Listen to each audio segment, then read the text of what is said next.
how to stop apps from running in the background in Windows 11. Welcome everybody. In this video I'm going to show you how to stop apps running in the background.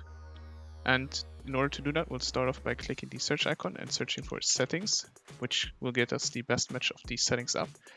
In here, you want to go down to privacy and security on the left. And now what you want to do is scroll down until you see app permissions. In here, you can see a categorized list of all your apps on your computer.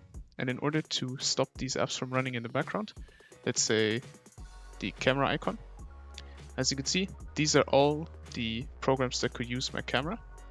In order to stop all of these from using it, you can toggle on or off the access to the camera for all of these, or individually take them off. As you can see, some of these are on, some of them are off. In order to do this for all the programs or specific ones, you can scroll down this list and go to other.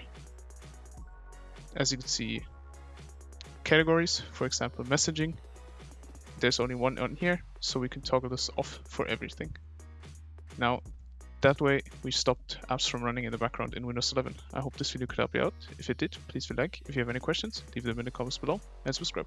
I'll see you in the next one. Bye.